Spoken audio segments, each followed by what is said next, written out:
Yo, check it. Ninth and 10th regions, stand up. I say stand up. Stand up. Bright lights shining, about to put on the show. The Stay Hot podcast where the real ones go. High school hoops, future legends on deck. Talking next up, star sport and Nike check. From the hardwood grind to the highlight play. Breaking ankles, dropping dimes, scoring every way. Chasing big moments in every manner. From driveway dreams to championship banners. It's the passion, the culture, the hustle, the grind. Every jumper, every crossover, greatness defined. Shooting the deep three or rocking the rims on a small town stage or in sold out gym. So lace up your kicks, turn the volume up. The season don't end till we get to rough. Future legends in the making, every player grinds. A Stay Hot podcast where the stars align.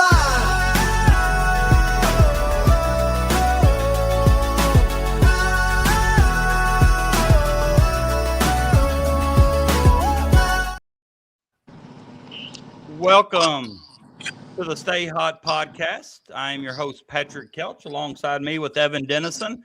We are sponsored once again by Link NKY, the largest newspaper in Northern Kentucky that covers Boone, Kenton, and Campbell counties. Also joining us tonight is Coach Ricardo Johnson from Covington Holy Cross. And Evan, I've said this for about 3 years now, and I'm going to say it again. It's single digits outside, but we're going to turn up the heat in here, and we're going to stay hot. Stay hot, baby. That's what we do.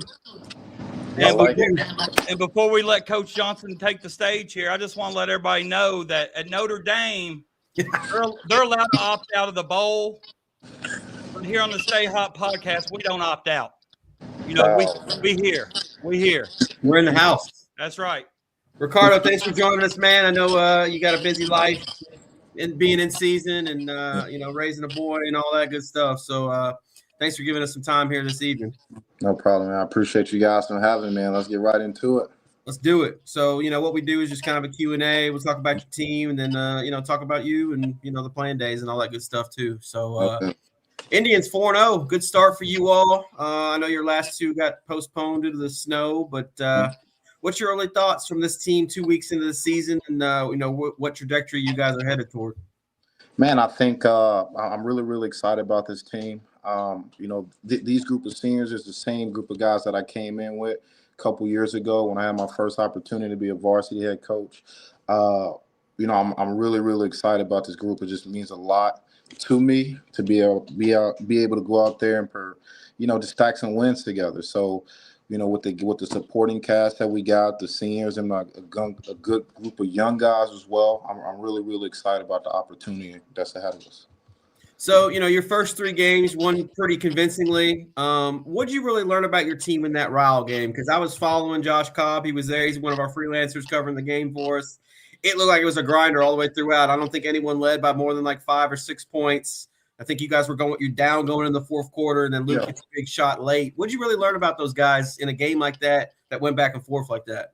Yeah, I mean, what I learned about my guys is, what we talk about every single day, being everyday guys and being able to make plays on the road, whether you up or down, just being able to weather the storm. So players making plays at the end of the day. I talked about Jimmy's and Joe's. That's what it's about on any level, whether if it's in the NBA, in college, high school, like players just making a play, whether if it's a set, just, the preparation, rise up into the opportunity for sure. So just, I know Ryle, coach does a really good job, do a really good job. They're usually physical, have a couple good players here and there. He does a really good job. So those guys was fired up, especially, I think it was their second game, coming off a loss. So my guys knew that these guys was going to be ready to compete until the end.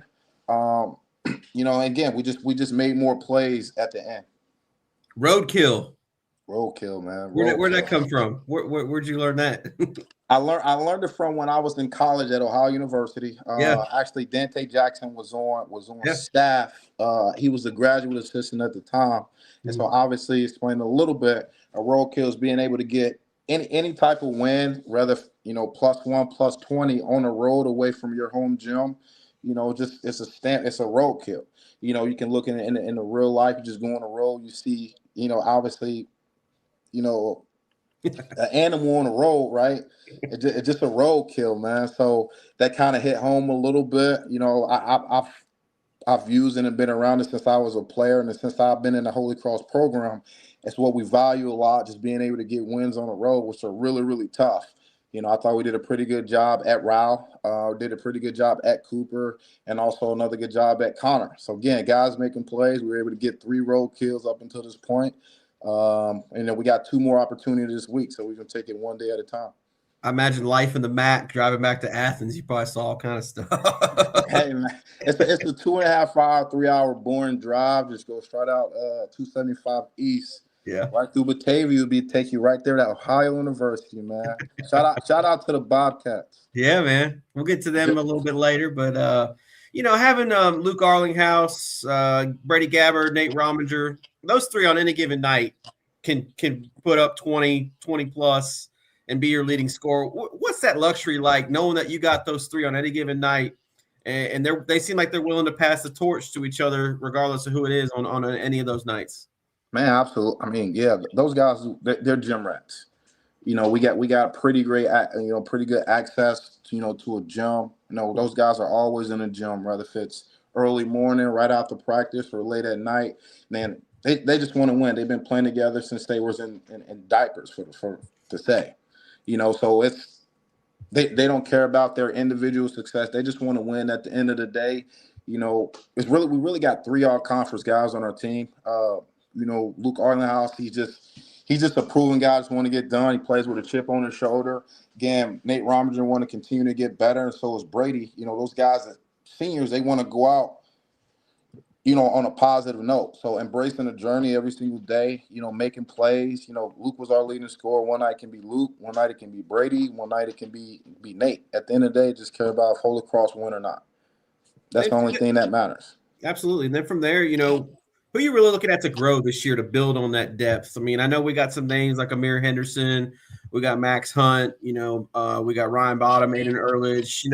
Out of that group of guys, as a collective unit, who are you really looking to grow and kind of help build your depth as the season goes on? Yeah, I mean, I think, we can go about 9 deep or so. Mm-hmm. I kind of watch Michigan basketball a little bit. Coach May talks about, his depth being one of his strong suits. I watch a lot of Auburn film. Those guys played it, when Bruce Pearl was the head coach. They played about 7 to 9 guys. So I think, I'm going to highlight Ryan Bottom a little bit. This guy hasn't played since he was a freshman, right? So he hasn't played. This year is his first real test of high school basketball. It had a huge 4th quarter for y'all against Ryle. Yeah, absolutely, man. I think he earned the right to be in a position to make plays for our team, a guy that can deck the basketball and shoot it, which gives us, make us more of a on the threat on the offensive end. He's got decent size, about 6'2", 6'3". Max Hunt, he's a junior, really good football player, proven basketball player, is going to continue to get better. Amir came on a rise last year, made his appearance, in tournament time last year. Mm-hmm. Those 3 guys, we got a defensive specialist, Braylon Thornberry. Guys are really, really embracing their role. They just want to win. And so part of the message is, production. What are you going to do for the team? We're just trying to win at the end of the day. The production, want to win, whether you containing or slowing someone down for a team. That's the only thing that really matters. So with those senior guys and those young guys with some experience a little bit, whether if they're getting 20 minutes or 8 minutes, they just want to produce at a high level for the basketball team. So that's why you see, we're playing guys, whether if it's Ryan Bottom, whether if it's Essex Adams, Max Hunt, Braylon Thornberry, Amir Henderson, and the guys that start for us. And I think our scout attacker guys, our young guys, do a pretty good job because they're the future of the program as well, being able to produce behind the scenes and just being ready when our time is called. Yep. And now we're kind of approaching that period over the next 2-3 weeks where I think you're really going to learn a lot about your team. You're going to go play. It looks like you got Bishop Brossard this week at home, then you got North College Hill, and then you'll head to Montgomery County for their little holiday classic, which I'm sure will be a solid tournament. Usually always is with some quality teams. So, over these next 2-3 weeks, what are you really looking to accomplish with these guys, over like the Christmas break, because they're going to be out of routine themselves and not be in school necessarily every day. Well, I think, plus, right, not being in school is a great opportunity to focus on skill development and your growth. Rather if you're struggling to shoot the basketball, okay, get in the gym.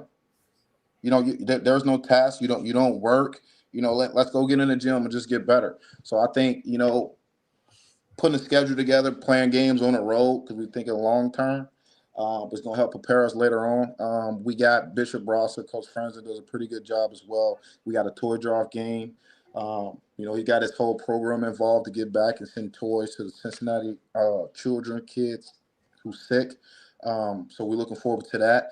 Coach Gentry doing a pretty good job over there in North College Hill is year one as a coach over there. I think all Cincinnati public schools bring a different dynamic, and style of play, how they play the game of basketball, which is different, which we don't see much in the North region, in the ninth region. And I think, Bertie, kind of watching them on film, North Carolina, they're 3-0. They won their sectional tournament last year. They got some playmakers on the team. It'd be good to go against someone else. So playing our next 3 games, 2 of them on the road, I think our guys going to rise to the occasion. They just want to win, especially with these 2 games getting canceled. They just want to get out there and play basketball. And there's no better time with no school, nothing else to focus on, but just getting better in the gym, just being a gym rat. PK, he beat you to the plug, man. He beat you to the toy drive. That's all right. I was just going to ask him about it because I think it's a really good idea here. And I saw this on his Facebook page. For anybody attending the home game on Tuesday against Bishop Brosser at 7:30, help Holy Cross boys basketball out. We may have some Bishop Brosser fans watching for the 10th region portion. So bring a toy. This is a very good opportunity to help some of the less fortunate out. And I think it's something very, very good that Holy Cross basketball is doing. So shout out to Holy Cross boys basketball and to you, Coach Johnson, for doing this. I think it's a really good idea. No, man, since I've been around a game of basketball, and I just think my personality, how I was raised, is also just being servant leaders.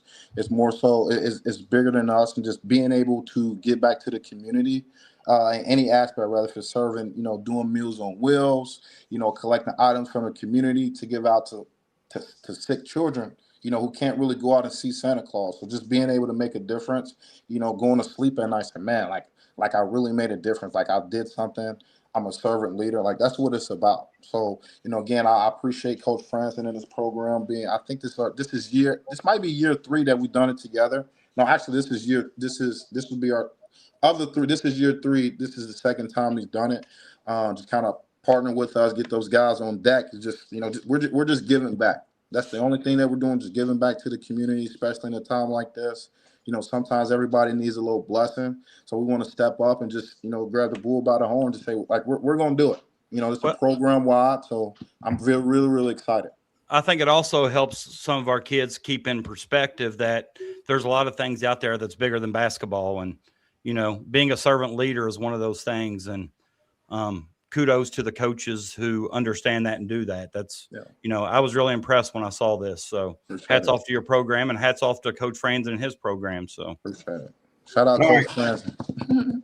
Let's talk about some playing days. Let's go back to homes, man. Those back-to-back years, 1 year you guys go deep, and the year you guys followed up with the state championship. I want to know what those practices were like, man. You had Elijah Pittman in there. You had Jamil Riley.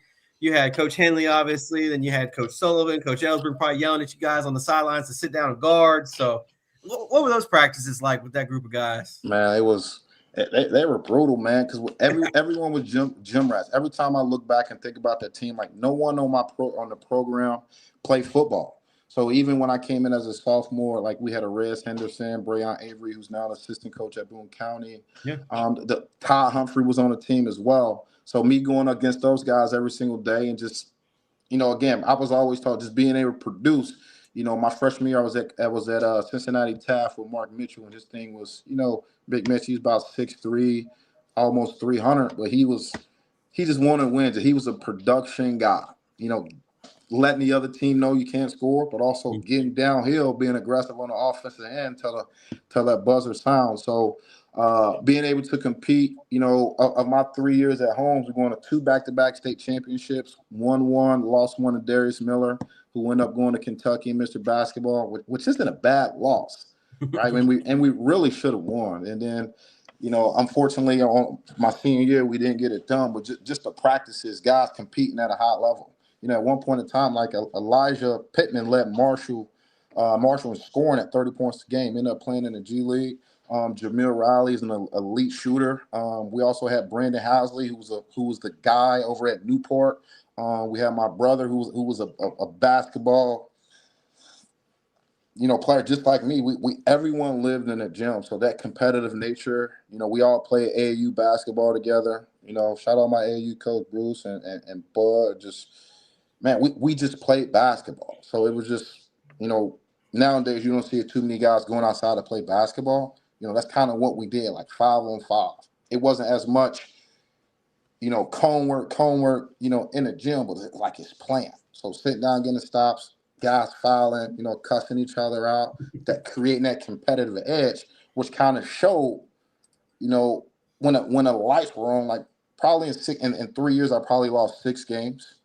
Wow. Total. I got winning 2 back-to-back state championships. Yeah. All these accolades, my teammates pushed me. Like we really, really got after it. Coach Henley, David Henley, Bud, those guys pushed us. Coach Sullivan, I always just say never depend on your athleticism. Because again, I was a 6'4", 6'5" guard. Look around here in high school, like those are post players. So thinking about me coming downhill as a Division I player guard who can defensive rebound in traffic, push the pace on offense, create for others, create for himself, and then turn around and sit on a guard, 94 feet, and just do it time after time after time, which led to losing 6 games, winning 25-plus games each year. But just the practices, man, was so competitive.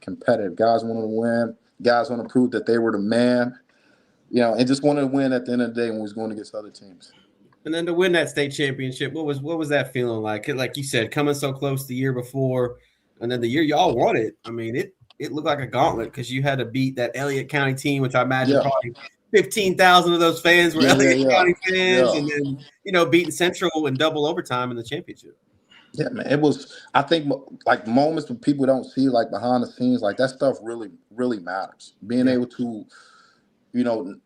not going to shell when you're getting coached hard or when you're being challenged. Like no one noticed, like, but Bud Wimsey, man, shout out to him. Like he really challenged us in the locker room, especially my junior year. Like my sophomore year, we lost, right? We lost to Darius Miller in there. And so just like I've never seen this man in a different element than right at halftime. Being able to get challenged and just overcome it, and my brother missing a layup in regulation, but then was the leading scorer in overtime at 8 points a game, and just finding a way to win. So, being coached hard, constructive criticism, for the big picture, going thing with Coach Sullivan sophomore year, and just you got to compete, man, every single possession, because we don't know if it's going to be in the beginning of the season, middle, or end, but just the goal has to match the work. That makes sense. Yeah. So 100%. we just had to show up every single day. We got challenged. We got coached hard because that's who we're around. Living in projects. We lived in City Heights. It was Jacob Price projects. The time we were just city dudes, hungry, ready, wanting to win and compete by any means. Louisville, it was going down Elliott County. They had the Faulkner twins who's doing a crushing at the college level. They're both at Youngstown State. Yeah. I don't know if it's Evan or Ethan. Is that Ethan? Yeah, I don't Ethan. know. I don't know which one. Who's the head coach? But I know both of them there at Youngstown State. They're both getting it done. Mm-hmm. Shout out to them 2 guys. And Louisville Central. I think they had like Ridge Wilson at the time who ended up playing for Kansas City. Yeah, that dude was strong as an ox. But yeah, man, I think just our practice habits. We play AAU together. Like just my core group of guys, like Jamil, my brother, Elijah, myself. None of us played none of us played football. We literally always in the gym. Yeah. Playing together, whether if it's 1-on-1, 3 dribbles, 5 spots. Imagine a lot of cuss words going, competitive natures, playing through contact, getting in each other's face, like whatever. We just competitors just wanted to win and get stuff done.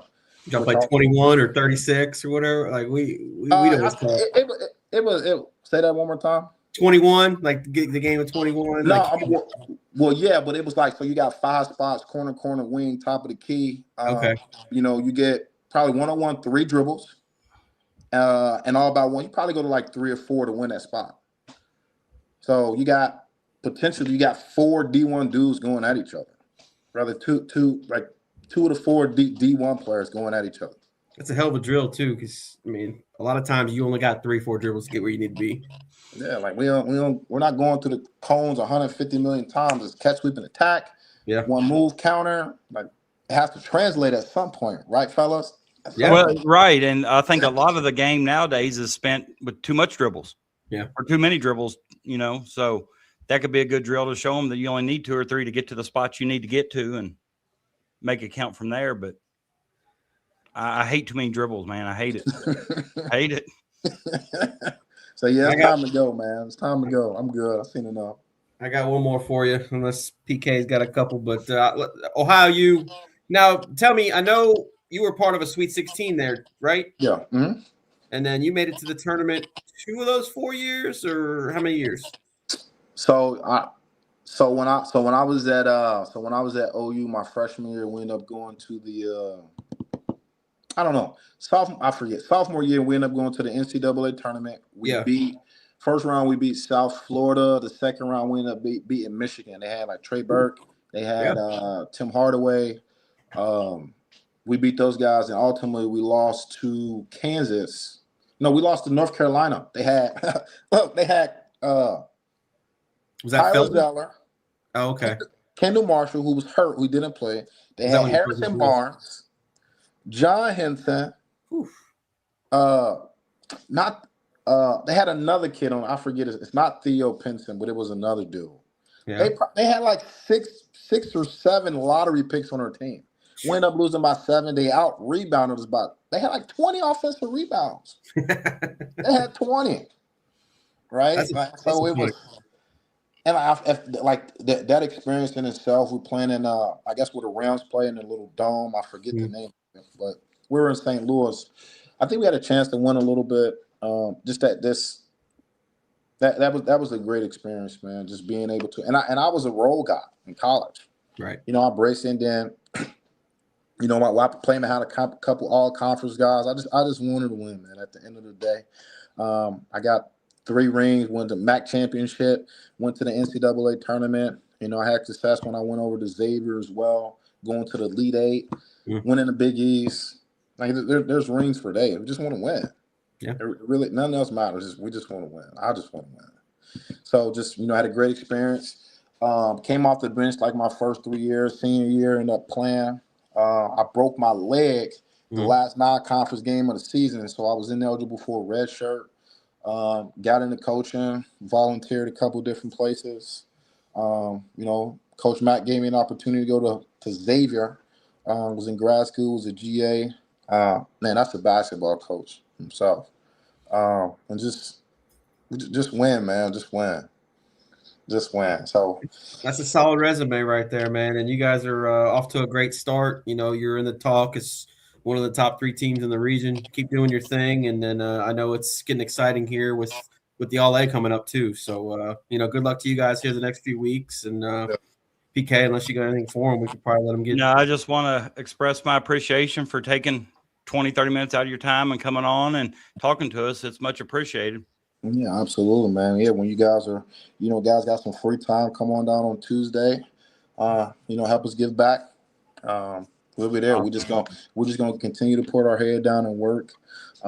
This region's full of a lot of great coaches who I respect, who also want to win as well. So, we over at Holy Cross, we just embrace the grind every single day. Every single day, man. Awesome. I'll see you guys soon for sure. Appreciate it. All right, appreciate you, Coach. Thank you. See you. Bye-bye. Thanks, Coach. That was Ricardo Johnson, Holy Cross, man. You said it. What an impressive resume. What an impressive resume. Were you there when they played Mason County? Yeah, I was. And I think but I remember the state championship a little bit more that year going. I remember the Elliott County team and the run they were on. And if you remember, I think Mason County, was it the year before, played Elliott County? Yeah, because Mason beat Elliott County one year. Okay. And I think it may have been the year before, because that's when they had both Faulkners, Timmy Nip, the Ferguson boy. You know, Elliott County went on a heck of a run. But yeah. All right. So thank you to Coach Johnson, and Coach Cook's ready to go. So we'll go ahead and bring Coach Cook on. And Coach Cook, thanks for joining us, and appreciate you dedicating some time to us here this week. Sorry we couldn't get you last week, and I understood you know how this coaching schedule is in December. So thank you for taking time to join us. No, I appreciate you guys having me on. I'm excited to be on and talk a little hoops. So I appreciate it. There ain't nothing better to talk, is there? No. I'm currently trying to wait. Jerome, they're getting ready to play USC here shortly, so at 7:30. So we'll see. They've been in a little bit of struggle bus, like the rest of us a little bit. So we'll see how they play tonight. Hopefully play well. Yeah, I was looking him up for Washington State the other day. I was looking it up. So, I mean, I can understand these long days in December, man. It's a long month, and with snow, of course, I'm sure he's not going through that like we are, but it makes for a long month when you get games canceled and have to try to fit in, reschedule. And, you know, I know we've had 3 games canceled already. I've only played 3. You've not been as unfortunate in that aspect as I have, but so we'll try to figure out, probably try to pick up somebody later when we have an open date that makes sense. So that's kind of the plan. And I'll do the same. Evan? Coach, good to see you, man. I know I saw you a little bit over a week ago. It's always a pleasure to be able to catch you guys and you know, be able to talk to you and talk hoops. So it's always a good time. Yeah, no, I appreciate it. It's good to see you. And, you know, whatever you guys ask, I'll do my best to answer and try to give you some good info and try to hopefully help promote the show. You're the man. 10th year, man, with GRC. Can you believe that? Yeah, I mean, if you look at my hair and the gray, it makes a lot of sense, right? At least you still have hair.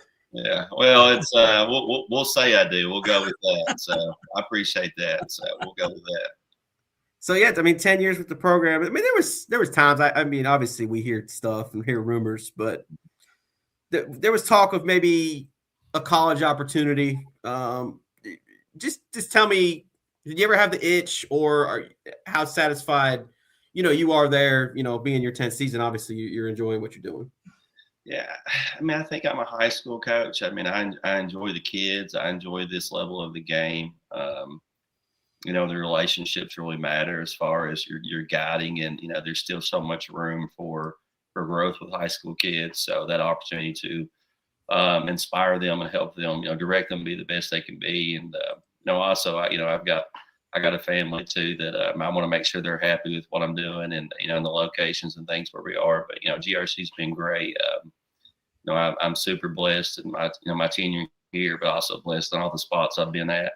You know, basketball's presented a lot of opportunities, and you know, I thank God every day for what the game is. You know, just giving my family. So I like high school basketball. You know, years down the road, would my heart ever change? I don't know. I'd have to direct that with my other 2 bosses, my wife and daughter, to kind of see what they would think. But I like the high school game, and GRC has been a great spot for me, and you know, super thankful to be here.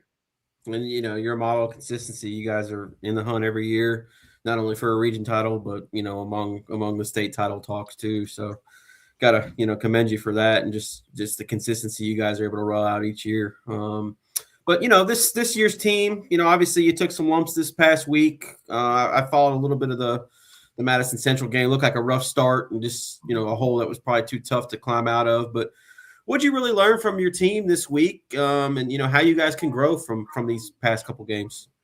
Well, I mean, really, we kind of, you know, we developed some fight, I feel like, and also the things we need to work on. I mean, I knew we made a very challenging schedule, and that was the decision I made with this team. Obviously, we want to have a chance to, you know, hopefully get back to Rupp Arena. And we've had those opportunities, but try to do the best I can to put us in situations to help us grow and be the best team we can be. So we made arguably one of the best schedules, you know, I've ever played. So, you know, we're going to have, you know, it's been tough so far. There's going to be a lot of highs and lows with that, but, you know, I want the opportunity to learn and grow, and us to see where our weaknesses are, and, you know, and also, you know, mentally tough, you know, develop toughness. I just think it's a lost art sometimes, and that, to be able to develop a level of toughness with your team, and that'll only continue to make you learn to play for each other. We need to develop that, and our schedule is going to give us opportunities to figure out who we are and how we need to get better. Yeah, and you were talking about Jerome just a minute ago. You got some really talented kids on this year's team with Malachi Ashford, and Montez Gay, Ryder Akins. All three of them hold college offers. How many kids you got in college playing right now? I mean, obviously we know Jerome. I think Trent's still up there. Is it Morgan State? Morgan State, yeah. And then a couple others I'm sure that are spread around. So what's that number at? I don't know the number. I haven't really counted it that way, but I can tell you where they are. So you have Tanner Walton's at Cumberland. Okay. Aiden Sloan's at Alice Lloyd. Sam Parrish is at Midway. Breland's at Midway. Jerome's at Washington State. Trent's at Morgan State. Rayshawn Hampton is at Tennessee Wesleyan. And I don't think I'm forgetting anybody, but if I am, I'm trying to remember. I try to follow them all, and I do a better job of that in the fall before the season starts. I really try to do a good job to make sure I can watch them all play at some point, at least online or something, just to keep up and shoot them a text, say, hey, how's it going? Just showing support. But once their season starts, they know it kind of gets cranked up. When I get a little dead time, I can. But we've got some guys who got some opportunities to play, and I enjoy watching them chase their dreams. How rewarding is that, and what kind of advice do you kind of give the current kids that are courting those offers, and how they can still buy into the team concept, knowing what's ahead for them at the next level too? I just think it's the most important thing. I mean, and I think the high school game is really pure still. I mean, there's issues where I think it's sometimes there's too much stat chasing, and I think at the next level there's no stat chasing. I mean, if you're playing college, you are playing for something bigger. And now with NIL, that's a whole nother ball game. So I want to teach kids to be able to survive and be able to play with great players and understand what it takes every day, the level of toughness, the level of commitment, the unselfishness. And sometimes you're going to be asked to do a job. And, a lot of the great players in high school, you're usually the best part of your team. But when you get to college, you are going to have a job. And most of the time you are, 90% of those guys are, this is your role. This is what you do.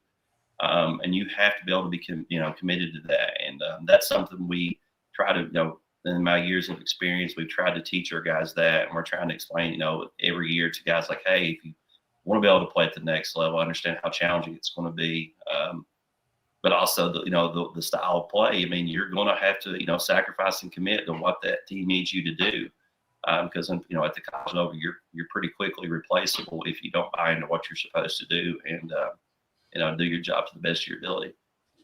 I need to come have you give that speech to my third grade team, man. We're selfish as can be right now. We pulled one out today, but we were so selfish. Kids did not want to make that extra pass. Evan coaching that third grade league like it's NCAA tournament. Yeah. And I'm looking. I mean, I don't see many gray hair, but if he starts that business, it's going to be pretty fast. So, I mean, you might want to think twice about that before you get to the side. I just get to write about y'all. That's it, man. I don't have to worry about the parents. If you're coaching now, you get both sides. So that's good. Trust me, we do. All right, let's go back a little bit. Let's go to that 2022 team, man. I mean, everyone sees, what you guys were able to do that year in terms of 39-1. But I think what a lot of people don't realize is the gauntlet you guys had to get there in terms of just the final 3 games. I mean, that pesky Pikeville team, that was a really solid game. Then double overtime with Lincoln County, and that's on the morning of the semis. And then you have to turn around and beat Warren Central in what was probably one of the better state tournament games in terms of a championship game that we've ever seen. So, I mean, what was that like in terms of just being able to keep your guys focused on the task at hand? Because, I mean, that's 3 games in the span of a little bit over 24 hours that you guys, were put to the test, to the limit. It's an awesome experience. I will tell you that it goes by so fast because you are so locked into those moments. It's a whirlwind. Now, it takes you like a week to kind of just get back functional, where you get back to your day-to-day routines and kind of figure that out. But it was an awesome experience, and just to see a group of kids that we struggled offensively through those 3 games. We had to grind it out and be able to execute and get easy stuff. But it showed the level of toughness that those kids had, and especially on the defensive end and on the rebounding end, and just trusting each other and watching the highs and lows of the game and whatever direction we gave, sometimes we get those wrong, but whatever direction we gave, they bought into it, tried to execute it. And it was, it was a blessing, man. I mean, I tell kids, it's, when you have a chance to go to Rupp Arena, it is the most enjoyable thing for me as a coach, just because you see those kids. There's no stats. There's no individual. It's all of them celebrating, knowing that they are going to chase a dream together. And when they're on that floor and, be able to compete down there and win the whole thing, it's, my favorite moments is, seeing my family after, but also seeing those kids. There's a picture of Jerome hugging Stanley Smothers, and they're rolling around on the ground. Like just that pure enjoyment of kids doing something together. It's well worth it. And then the year after, you get so close too. And I look at the game with North Laurel, and being able to hold Reed Shepherd to what you did. He was like 8-18 shooting that game. I think he ended up with 23 points. But I want to know, is that the toughest assignment as a coach you've ever had, was Reed? Because I mean, you've been doing this a long time now, but where does he at in terms of guys that maybe are just matchup nightmares? That's kind of, I'm trying to word this correctly. We had some guys that really liked that challenge with him. Right. He was such a special player, but I didn't have to motivate there. Like, our guys wanted to do that. And that makes your job so much easier, because we could go and sit down and watch film, and they're already telling me, hey, we're doing this. We're going to switch this. We're going to push him here. And, there was about 3 of those guys, and all 4 of them, if you include Tyleek, that all of us wanted the matchup. And, the special player was, because the next night we had Travis Perry. So it was basically arguing. So I just listened, all right, we're going to do this. I think Jerome got Reed first, and then Parrish got him second, because we played them the year before in the Lexington Catholic tournament. Kind of went that way. And we switched some too. So Rayshawn won it, and then Tyleek was a kid that could guard multiple spots on the floor that year as well. But, Reed definitely a tough assignment. But it helped. I had some guys that were, so up for that challenge. That's a really good question. I'm trying to think of it's got to be somebody that's probably dropped about 40 on us there. It's not my career that's made me so frustrated that gives me nightmares. And I don't think that's happened a whole lot, Jinx. But I mean, I would say this, Fellhouse was pretty close this week. So he had a monster week for sure. He had a monster night. So, we've been against a lot of special players, some guys in the pros, and some cool opportunities. I look back and say, it was a great challenge, and, we'll have more of those coming. So hopefully we can be up to those challenges. Yeah. More I think of it now, like it was Shepherd, then it was Perry, and then you had that Frederick Douglass team that had Armello Boone at the time, right? Yeah. Yep. Wow. Yep. And look what he's doing at Western Kentucky right now.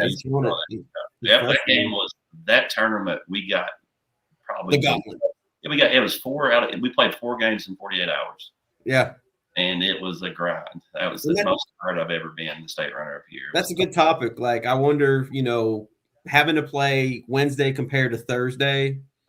What's your thoughts? Because you've been there a few times. I'm sure you've seen both sides of it. Yeah, I saw both. I saw the exhaustion. I saw the quick turnarounds. We played the second game on the Saturday, and then to go back on the state runner-up year, and then come back and just whatever. We went back to, we made them all take a shower, eat a Subway sandwich, get back on the bus, and head back over. It was an awesome experience to see, and we wasn't as deep that year, so to see those guys really gut check it out. But I give credit to our schedule a little bit too, because we played in the KOB that year, and then we went to the beach ball. And beach ball, we really struggled because we were gassed. But that's something we're doing this year. We're actually hosting a tournament this week, and then going back to the beach ball to play some level competition like that to see how we can do those quick turnarounds against elite competition.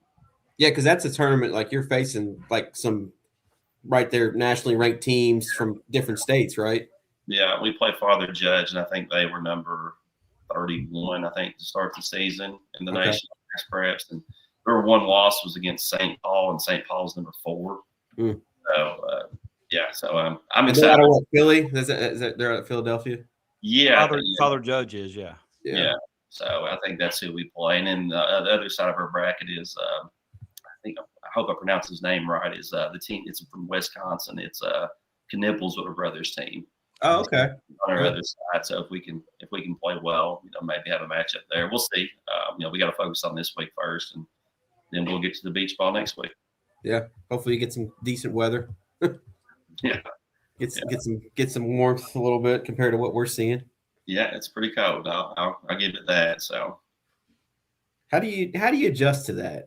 With snow days, like, and this is probably for both of y'all. Like, how hard is that for your, if you can't get in the gym for 3-4 days, and knowing that you might have 2 games on tap come Friday, Saturday? Coach, do you want to go first? Do you want me to?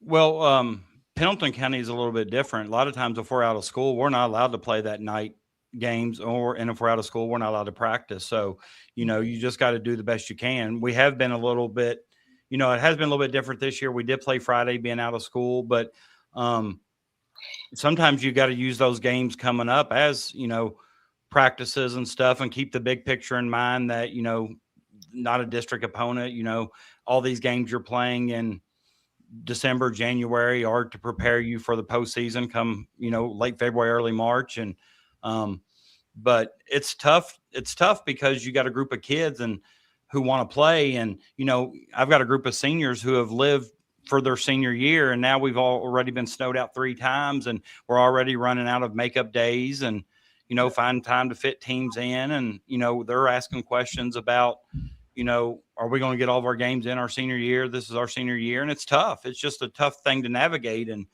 and we'll do the best we can with it. And just hopefully, the snow comes early on and we don't have to deal with it, as we get later on. But it's just it's just tough to navigate the whole snow thing, because it's really out of your hands, because all it takes is, one bus accident or something to put into perspective that basketball game didn't really mean a whole lot.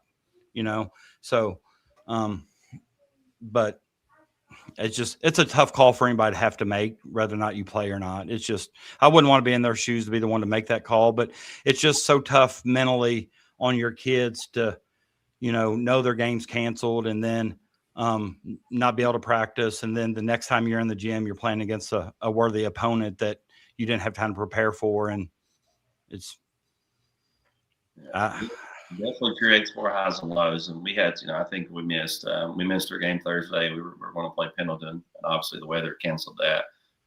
We were able to practice.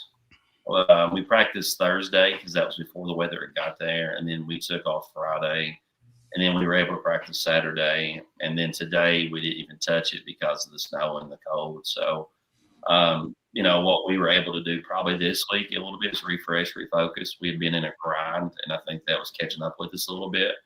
We went 7 straight days when we played Davis County, and then we tried to give them off a Sunday. 1-day prep for Madison Central is probably not good enough, but we had to for legs. And then we went into, a firestorm at Central, and we fought back. We cut it to 7, I think twice in the third.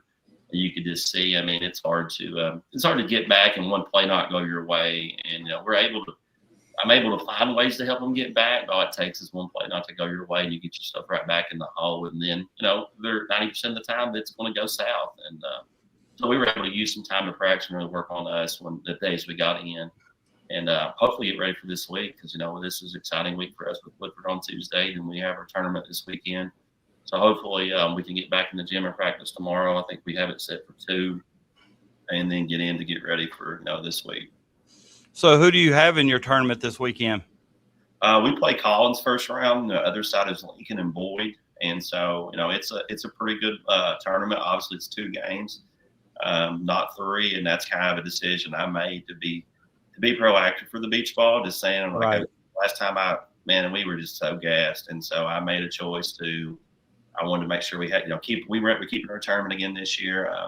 And then we're going to bring in 4 and play 2 games and have some time to practice a little bit, do a couple things. I told them you might as well enjoy your Christmas early, because we have to have practice Christmas Day. And then that night at 4:00, we'll be on a bus heading to Myrtle Beach. So we had to make that choice. So I had to get a little bit to so all the parents went too mad at me. So. Well, I took my team to South Carolina last year. But we flew, and it's a nice time. But ours was more of a, I wish it would have been a little bit more of a business trip. I think I got us in the wrong tournament. The teams we were playing, we ended up playing Somerville. They were the host, and they were like 39-1, won the state championship that year, and they had like 17 NFL Hall of Fame jerseys lined their gym. AJ Green that played for the Bengals went there, and they had like so many Super Bowl champions. They had MLB. I mean, it was just like, and that's who we played right off the bat. And that, like 4 of their 5 starters that already signed D1. And I think their shortest starter was like 5'9", and they played a 1-3-1 zone that covered the entire width of the court. And, you know, I'm sitting here griping about turnovers, but there really wasn't any open places to throw it. So, but it was just a nice trip. And I mean, you just go somewhere different and see different uniforms and stuff. It was nice. So will that be streamed like NFHS or anything? Do you know? It's on a, I'll end up sharing the link at some point on our, if you go to the website, you'll see it's like the TV channel down there. There's a link that it posted and it's streamed. Yes. It's, they do a great job. So I think long as it's not Baller TV, I won't be giving them any shout outs on the Stay Hot podcast. No, it's their local TV. You're gonna get all kinds of Myrtle Beach advertisements and all that good stuff, but it's, they do a good job with it. It's very well ran. That's really cool. Yeah. And with, Robbie on the girls' side, does a great job over there. And, again, another team that's in the state title discussion every year. How often you guys maybe bounce ideas off each other and just be able to talk hoops? How often you guys get that talk? We do. I mean, our offices are close. I mean, we practice and more. Me and him are kind of on the same schedule as far as, with basketball and job-wise and stuff too. So that kind of helps. So I think we're really checking on each other more or less. And that's kind of a good thing, relationship we have is, Coach, how are you today? Everything good? What's your thoughts on this? How are you doing with everything? And that's kind of what probably more relationship is just kind of showing support for each other and making sure, because we both, as coaches, you face a lot of the same problems at times, or if not, you've been there. So, it's kind of words here or there to check in and say, hey, man, you're good. Don't stress about that one. You'll figure it out. So, and, stuff like that it means a lot. And I'm glad we're able to do. I'm glad I have somebody too I can learn from. It's having another coach across that's arguably one of the top in the state. In the business, it's great to watch him and his demeanor, how he goes about his business. So I'm truly thankful for that. And a good all around guy too. I mean, just when you talk to him, you can tell he's genuine, and he does a lot with our coaches association. Him and Mike Murray, Mike, not even being a coach or having a kid involved, just what he does is invaluable. But I was going to ask you, you talked about, having another coach. How'd you get Coach Thacker on board? Man, that's got to be a positive piece to add. It's awesome. And, when he kind of gave me a call and I was a little shocked, not really shocked. Me and him have already had a great relationship. We played a lot more during the summers than we have regular season. Anytime he had something, I would try to go, or he would try to come to here. I mean, even going back to my Mercer days, I was at Mercer, and he would bring, he would travel, bring Rowland County to play at Mercer, and I'm like, man, this is a long drive. But I'm excited because, and I wanted to be able to still, I'm 40. Hold on, I think I'm 40. That's really bad. I'm 41, I guess. It don't matter after 40. Yeah, so it don't matter. So, but I was excited to get some. I wanted somebody to learn from. I want somebody that can be support, and also for our kids to have someone who's genuine, who's been in this business a long time, who's sacrificed. He kind of called and said, "Hey, I didn't want to be pushy. I didn't know if he wanted to be another head coaching job. I wanted to kind of figure out what he wanted to do." And he said, "Hey, I'd like to be an assistant and kind of be a part of it." And I said, "Man, let's do it, because it's great for me to have somebody I can lean on and that I look up to and learn from, but also for kids to have." Well, he's also got state tournament experience, Yeah. So. And it's great. I mean, he's always bouncing ideals, but I'm also excited for our kids. He's a good person for our kids to talk to and look up to. So that's extremely important to me. Mercer County, I almost forgot about that. What's my guy Trevon Faulkner up to? Is he overseas? He's overseas, yeah. He's had some success. It's hard to keep up with that schedule, honestly. He had a camp maybe last year, and he came over and spent the day, and we went on 8 and came around the kids and stuff. And I'd love to get him in the gym to play against some of our guys. It's a good reality check when some of these guys come back in and play for our current guys. But he's doing well, and credit to him, man. He's a special kid, special player. Imagine that alumni versus students game could be Could be an eye opener for a lot of your kids. Yeah, we've had a little bit of that this summer. I couldn't get them all in. Trent Yeah. came in later in August, and he came by the house and seen me. But we had some of those guys in, and Yeah. it's pretty cool because a lot of those guys can still play. So when they come in, it's pretty competitive. Yeah, Trevon had a heck of a career at NKU. I remember Yeah, his he did. last year or two. I was able to cover him being up here, and it was really neat to see him, really grow with his game and everything. So, yeah, really neat. PK, I think I'm pretty good. Unless you got No, more. I just no, I've kind of chimed in with what I have for Coach Cook. I want to thank him. I also want to let him get back to watching Jerome. I know we've taken up, 20 minutes of his playing time there. We're But, good. It's 9 to 11, so we're good. So Yeah. they're at USC, so I'm a little concerned. Well, I do want to thank Hey, you for USC's the time. got a Simon Kenton kid, Gabe Dines, the big son. Yeah. But wish you the best of luck and safe travels in Myrtle Beach. That'll be a fun trip. Hopefully I'm able to find somewhere to tune in that. I'd like to see that competition. But once again, thank you. I appreciate you every year coming on when I ask. I do appreciate your time and just want to wish you the best of luck this year. And it looks like you're in a good spot right now. I know those 2 losses are tough, but it's only gonna make you better. I mean, I got a lot of confidence in you. I appreciate you guys. Much respect and appreciate what you guys do. And, you guys enjoy the holidays. You too. Thanks, Coach. Thanks. Coach Josh Cook, like you said, I'm always in the conversation for not only a trip to Rupp, but always in the conversation for a state title. And I know he's been ranked top 15, 20, in the state already this season. But I think after the 2 losses, I think the latest poll I saw had him kind of out of the top 25. But when it matters, look for them to. What poll are you talking about? Is that KSR? I don't know which one I saw. I didn't actually look. I just looked. I saw the top 25 teams. I saw St. X won. I didn't really look to see who posted it. It could have been. I mean, it's just so hard to rank this early because we start doing our media poll like the first week of January. And I think honestly that's probably the best time because a lot of teams have only played 2 or 3 games, and a lot of times you're basing on wins. And a lot of the games early on in the season aren't against quality opponents or whatever. But just want to shout out Coach Cook. I mean, every time I mention the show or the podcast, he's always been free with his time. And he was worried last week that he couldn't come on because, he had to prepare. He had tough games against Daviess County, Madison Central coming up, and he had Campbell County right. When I asked him, it was right before the Campbell County game. And, as a coach, we also know and understand that, that's his job and that's his time. But we do appreciate him making time for us this Sunday. So, anything big go on in the 9th this week? Yeah, there's a few pretty good games. Just looking at the grand scheme of things, we got Connor at Dixie Heights on Tuesday night. I think that'll be a solid game. Hopefully Finn Loudon's back for Connor. Dixie's off to a pretty strong start. They lost to Campbell County the first week, and they've won 4 straight now. They're 4-1. From there, let's see, come Wednesdays, Newport at Ryle. I think that'll be a good solid game featuring 2 of the, top tier teams in the 9th. Who'd you say was back for Newport? Is he back? Was it Starks?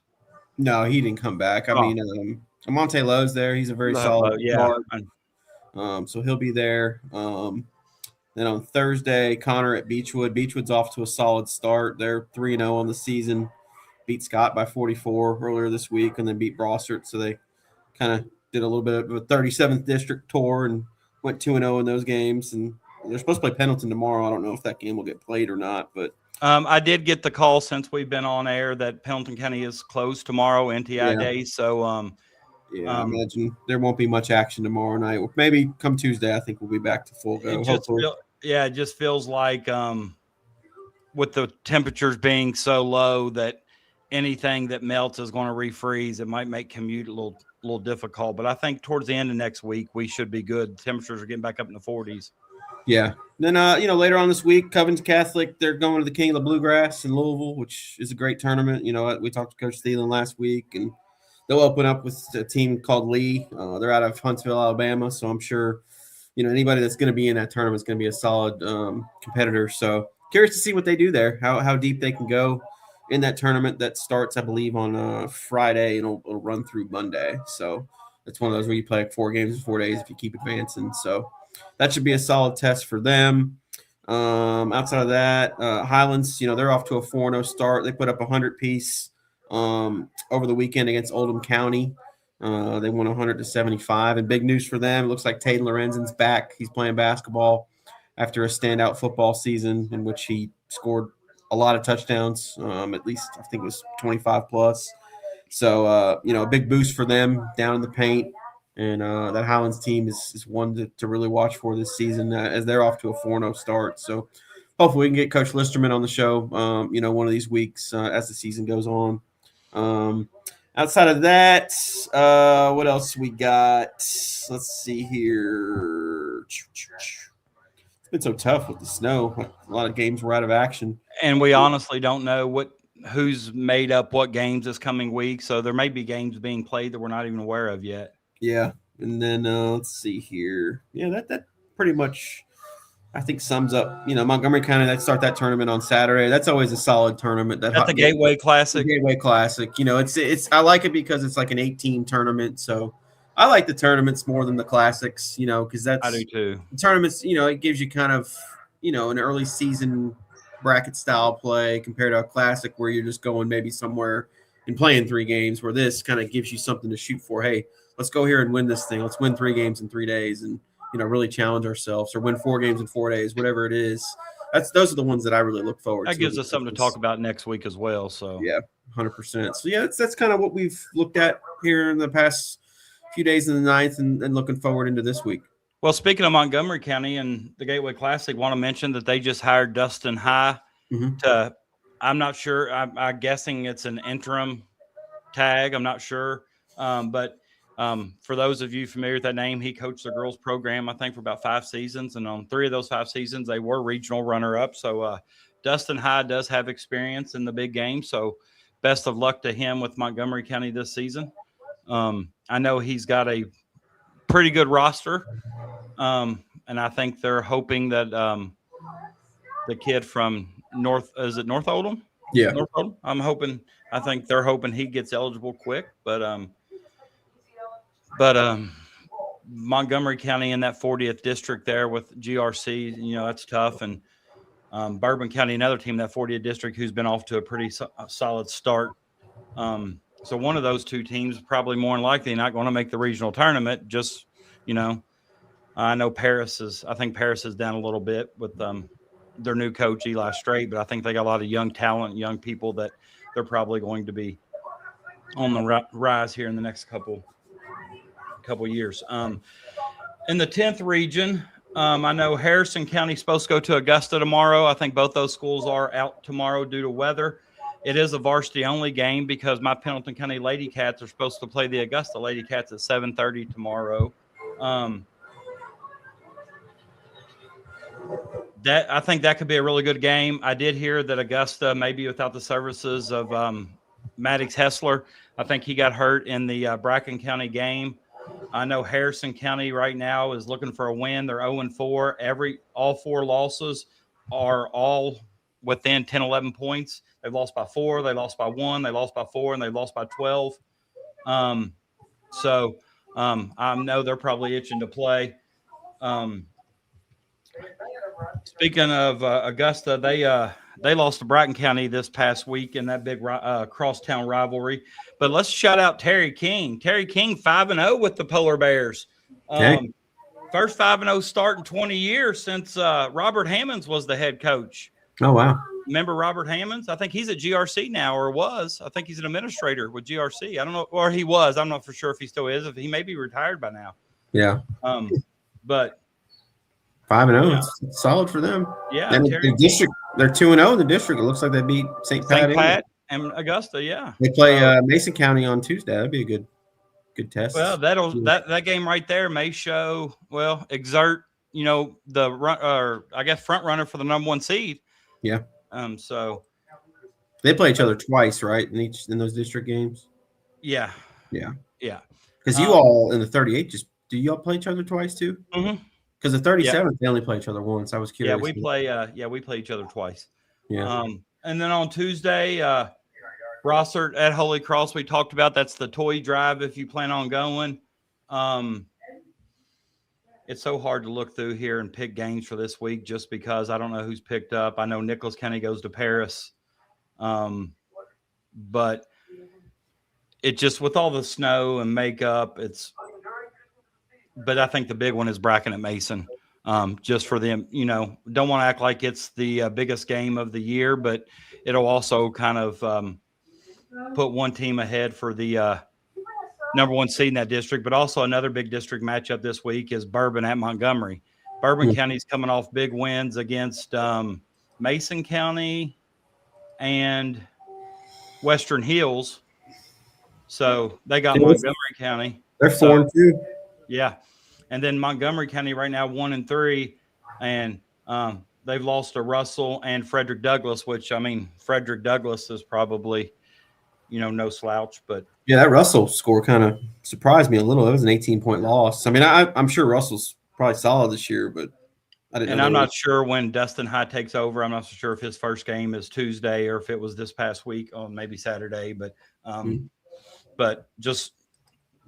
I think he'll do a good job in Montgomery County. He's had experience coaching at that level before. So,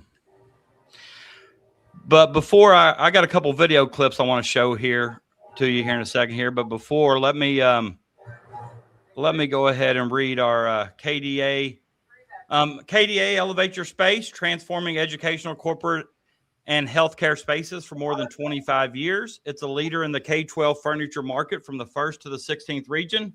Help countless districts across the state redesign existing rooms as well as create visions for brand new buildings. Please reach out and contact Jackson Strong via email at jackson@kdaspaces.com or call 859-910-6750 with any questions or requests. And he wants to shout out and thank all players, coaches, and officials who make high school basketball such a special time of the year. And some of these schools are some of the schools that he's worked on. A lot of locals. I've just basically focused on the 9th and 10th regions here. I know he did a lot of work in our cafeteria at Pendleton County. He's done some work at Mason, Beechwood, Covcath, Holmes. And I know he's also done some work in like Woodford County.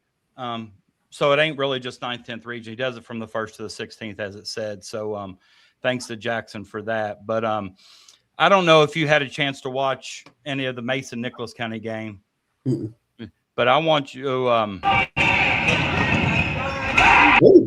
to go back and start this, but these are in consecutive plays here. And I got a couple clips. Nicholas County put on it's like a dunking contest. That's Caden Smith Sr. right there. And we're going to watch this all the way through here because I want you to see this next dunk.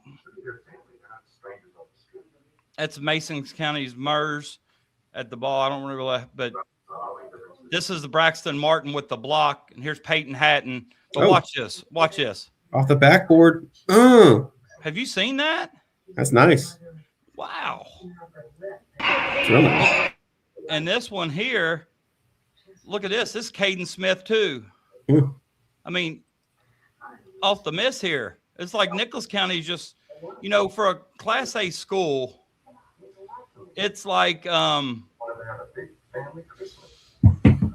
good. Like the size Nicholas County has for a Class A school is almost like a small college taking the floor. And when you add Preston Blake with them, it's just like crazy. Is he not playing right now? No, he's playing, but like you add those, you got Braxton Martin who's playing like a 2 guard at 6'6", 6'7", who shoots the 3 extremely well for his size. Caden Smith's also 6'5" or 6'6", and then you got Preston Blake, who's a house. I mean, it's like he's a monster inside. Very few schools, have the size that he has. I take it they'll be the favorite to win the All-A in the 10th. I would think so. I don't know. Like, I know, they've already beat Augusta. They've already beat I don't know how many teams they've played. They beat Bourbon by 20, Mason by 30, Augusta by 33, lost to GRC by 37, and lost to Lexington Christian by 20. So they're 4-2. They beat Round County as well. I know I went to the Augusta game against Nicholas, and there was a nice alley-oop in that game to Martin, too, from Hatton, I believe. But it was a fairly close game for the first half. Augusta kind of – it was almost like a triangle and two. Kind of got real – the smaller guards got real physical and up in Martin and probably fouled him more so than the referees let it get physical for a while. A lot of holds, grabbing smacks, and it really I think it rattled Nicholas County for a little bit, but then once Nicholas County got on a little run, hey, that's every night in the ninth region, man. They let you play up here. Oh, I'm well aware. I'm well aware. They let you play. Well, no, they let the ninth region schools play. I'm not so sure the 10th region schools are allowed to play when they come to the ninth region, but no, referees did a really good job there tonight against St. Henry when we went there. Henry Drees and of course, Pouncey was there, and just nice to see those guys, talk to those guys. Henry used to do some 10th region games, and but no, referees did a good job the other night. But I'd say Nicholas County has to be the favorite in the All-A, and I just, and I don't know, like all the All-A schools across the state level, but find it hard to believe that there will be many All-A schools that have like 6'7", 6'6", 6'4", or so across the front line. And then, they got Maggie's brother, Ty Simons, who, is a starter. And then Peyton Hatton, who is a scoring machine, good passer, good vision. Nicholas County's got a nice team. They really do. Coach Spencer Morris, I coached against him. He was a nice, heady player. I'm no shock to me that he's a coach because he had a high IQ when he played. But, Nicholas County, I'd like to see. Has the All-A draw came out yet? Yeah. Or when for the state level has? Oh, the state? Yeah. I know it is for the region level. I just didn't know. Let me see here. Yeah, boys statewide brackets. The 10th region will play the 13th region first round. 13th region. Is that down? Is that like Corbin? I think that's North Corbin Laurel. the 12th. I think that's like North Laurel and them. I don't know. Yeah, North Laurel's not All-A though. No, it would be like Harlan, Hazard. Harlan I thought was the 14th, but maybe I'm wrong. Let me see here. Harlan. Yeah, Harlan's 13th region. They're 0-4 right now. Might not be them then, but that's just something we'll have to keep an eye on as January goes around. Well, whatever they do, it would be a tough second round matchup because they would have to play the winner of the 9th and 11th region. And 9th, you say, is Holy Cross, you think? I would say they're the favorite with like Beechwood. That's going to be right there in the mix. Newport's probably going to be there. So not a given, but I'd say Holy Cross right now is the favorite. And the 11th. 11th's always tough. You got teams like Sayre and I don't know if LCA's. I think they're 2A. I'm not sure on LCA though, but I know Sayre is usually always solid. There's the ones that typically make it out of the All-A in that region. And I think they're pretty tough this year. They've beaten Bishop, Brossard, St. Henry, Frankfort. So yeah, I'd it's heard always a fun LCA tournament. was pretty good. Yeah. I think the 2A has started. I think on some. I don't know anything about the 2A anymore. Well, I just know I saw where Harrison County had posted. I know Harrison County's girls played Lexington Catholic girls, and so I know that it has started. But I don't even know who's in what regions in the 2A. It's not publicized, nor as, it's tough because every year it seems like there's teams that are in that aren't in, and it's just. Well, and Pendleton County's not been in it since I've been at Pendleton County, and I'm not 100% sure why. It was, I guess, an administration decision not to participate, and it's just tough to schedule around sometimes because they make it kind of. You got to fit those tournament games in at some point during the season. And if you've already got your 30 allotted games, then you got to find teams to drop or maybe make one of those regular season games. Hey, let's make this our 2A tournament game. If you so happen to have that team as a matchup, but then if you make the state tournament, then you got to start dropping games as the season goes on. Well, and I think also too, I think part of the Pendleton County problem was I think one year we had to go all the way to Rowan County on a school night for a 2A matchup, and right. that's a long Which travel. I guess is no different than what the All A is, but you've had the All A now for almost 30 plus years, so you kind of can build your schedule around it. Where if you do make a deep state tournament run the All A, you do have to eventually drop some games. It's a lot more established, Right. Any accolades or anything in the 9th that you know of this week? I'm not 100% sure of in the 10th myself, but not that I've necessarily seen off the top of my head. I know we did talk about Evan Apsaro last week, and Miami, Ohio is 9-0, and he leads the team in scoring with 16 points a game. So I'm glad you said that. I saw something today where they were still undefeated. So yeah, they're one of the last, however many teams that are still undefeated. And looking at their schedule, I think they can kind of go undefeated going into conference play, which would be pretty cool. Who they got left in the non-conference? Not much. Not many stiff tests. I think they play Eastern Kentucky this week in Richmond. From what maybe something Link NKY needs to check out.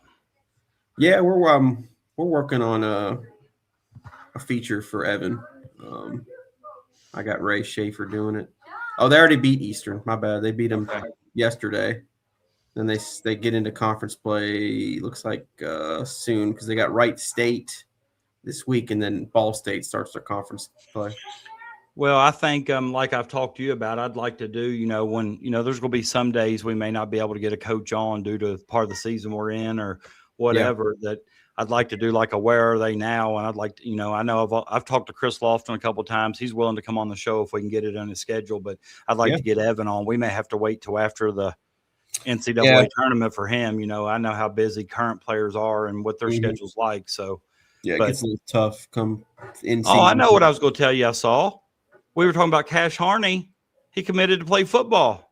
Yeah, as a walk-on at UK. Yeah. Mm-hmm. Does that shock you or? I mean, he had some offers at like the D2 level, but I think he's betting on himself to go give it a try at the D1 level. I don't think it'll be at quarterback. He'll probably be most likely. I saw where he played defensive back. Yeah, he's a solid DB. So either that or maybe as a slot receiver. Okay. So it'd be interesting. I mean, he'll walk on. I'm sure have to pay his dues for a couple years, and then if he plays his cards right, maybe he'll go on the field. Did he decide to walk on UK while Stoops was there, or is this with the new coach, or will that impact anything? Or I think it's just recent. It just happened on Monday or Tuesday. So okay, so that would have been with it would have been with Stein. Yeah. I'm not sure how the walk-on deal works in terms of a lot of 9th region guys. Willie Rodriguez. Yeah, he's at UK. I think he'll a solid year. He'll be a pro eventually. I really do. Well, I know with Cutter, I know him and Cutter Bowley seem to have some pretty good chemistry. So, I'm curious to see what happens with Cutter with Will Stein coming in. He's kind of a quarterback guru, so I wonder if he'd go snag someone in the portal or work with Cutter. It'll be interesting to see. I was going to look. We haven't mentioned who's Campbell County got this week. I saw where Coach Schouter was. They got a big win on Tuesday. They beat Connor right near the buzzer. Yeah. Last second now shot. they got Cooper this Tuesday, and then Bourbon County Thursday. Which Bourbon County's got a tough week this week. Montgomery County and Campbell. So I guess we'll see if Bourbon's ready to be a contender or if they're just a pretender. I think this is the week the Campbells can go 3-0 with Cooper struggling in their first year with Justin Holdhouse. And their schedule's been brutal. Yeah, I saw it. Yeah. They've played like St. X, they've played Cov Calf. They've played 3 or 4 top 25 teams in the state already. Campbell County's got Cooper, Bourbon, and Ludlow this week, which I think they should be able to go 3-0. I feel really good about me picking Bourbon in the top 10, but this week right now, I think will tell their coach as well as, everybody else where they're at in the region going against Campbell Montgomery, who I still feel like still in the top 3 teams in the region. So, yeah. Yep. Anything else? No, I'm hoping to get out to a game Tuesday. I wasn't able to really get out to one last week just with the snow. I was supposed to go to the John Turner on Saturday, but that got canceled. And I saw where Augusta boys play at Boone County on Tuesday. I'll be honest with you, if we don't get a play tomorrow, I'd like to see if the Augusta girls would like to reschedule on Tuesday. They don't have a game on the 16th, but they play on the 17th, so I don't know how that'll impact. I can't afford to miss any more games, man. Because and it's getting harder and harder to find makeup dates. And because then you go into January and end up playing 3-4 games a week, and that's when injuries happen. Yeah. All righty. Well, once again, thank you to everybody tuning in. I guarantee you stayed a lot warmer with the Stay Hot podcast than you did outside tonight. Thank you once again to Ricardo Johnson at Holy Cross. Thank you to Coach Cook at GRC. Also, thank you to Link NKY as well as KDA for their continued sponsorship. And thank you once again, Evan, for your time. And we'll see everybody next Sunday. And until then, stay hot. Stay hot. Yo, check it. 9th and 10th regions, stand up. I say stand up. Stand up. Bright lights shining, about to put on the show. The Stay Hot podcast, where the real ones go. High school hoops, future legends on deck. Talking next up, star sport and Nike check. From the hardwood grind to the highlight play. Breaking ankles, dropping dimes, scoring every way. Chasing big moments in every manner. From driveway dreams to championship banners. It's the passion, the culture, the hustle, the grind. Every jumper, every crossover, greatness defined. Shooting the deep three or rocking the rims on a small town stage or in sold out gyms. So lace up your kicks, turn the volume up. The season don't end till we get to rough. Future legends in the making, every player grinds. A Stay Hot podcast where the stars align.